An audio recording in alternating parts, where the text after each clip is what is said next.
The Story Vault presents The Wagon Train,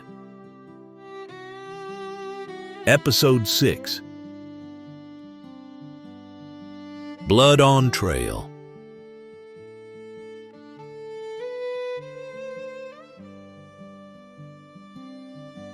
The wind was still as they rode out. Dust rose behind the wagon train like a ghost that couldn't let go.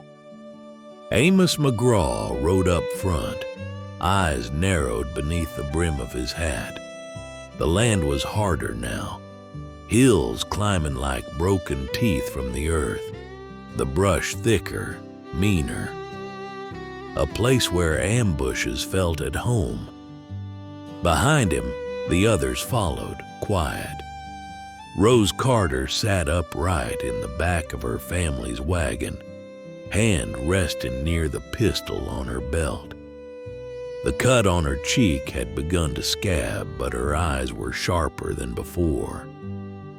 Jim rode beside the wagon, his rifle slung across his lap.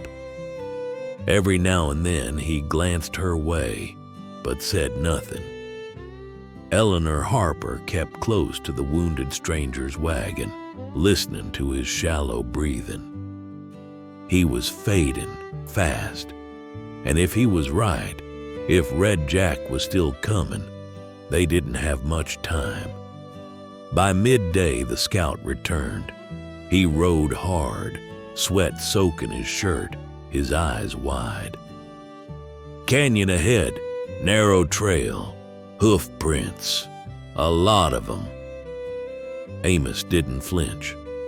Then that's where we make our stand. Jesse Blackwell stepped forward, tossing a twig he'd been chewing. Best way to catch a rattler's to step on it. They circled the wagons at the canyon mouth, built up cover, checked their ammunition. Eli Warren was the quietest, just cleaned his rifle, eyes never lifting. Rose helped him stack crates, her movements cement and sure. The others watched, tension mounting with the shadows. Then came the sound of hooves. Dusk fell as Red Jack rode into view, grinning wide on a black horse. A red bandana was tied around his neck, and behind him, a dozen riders fanned out like wolves in tall grass. "Well," he called, "ain't this a welcome party?" Amos stepped forward, revolver holstered but ready. "Turn around. No blood needs spilling today." Red Jack laughed. "I ain't here for blood. I'm here for what's mine. That fella in the wagon's got something that don't belong to him." Jesse's hand twitched near his sidearm. Red Jack saw it. "Well, I'll be. Jesse Blackwell. Didn't think I'd find you riding with decent folk." Jesse smiled coldly. "I ain't the one who sold out his own brother."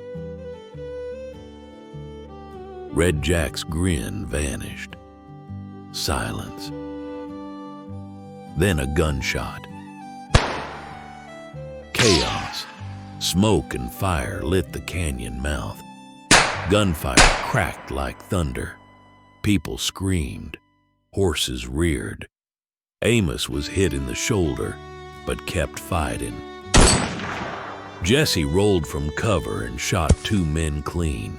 Rose hunkered low behind a barrel, passing cartridges to her father. Eli stepped out like death itself, calm, precise. 3 shots, 3 bodies.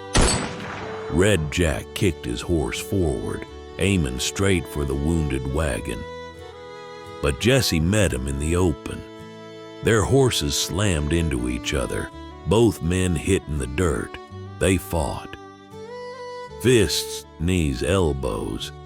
Jesse landed a punch.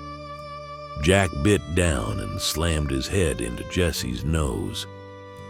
Finally, Jesse drew first. One shot into Red Jack's side. He staggered back. Amos limped forward, gun raised. "You won't hurt anyone else." He fired. Red Jack collapsed. Blood soaked his shirt as he gasped, eyes burning hate. "There are worse men coming," he whispered. Then he was still. The fight was over. Smoke drifted in the canyon. The wind carried it east. They buried their dead as night fell. Eleanor patched wounds. Rose sat apart from the others, staring into the fire. Jesse stood by himself. Eleanor walked up, offered him a canteen. "You running again?" He didn't answer. Amos stood on a ridge, staring west. He watched the horizon, watched the sky turn black. Behind him, the others waited. He turned.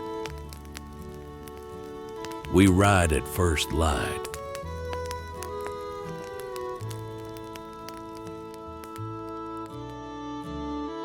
If you're riding with us this far, partner, don't forget to hit that like button and subscribe. There's a long road ahead, and trust me, you won't want to miss what's coming. Saddle up. Let's keep the story rolling.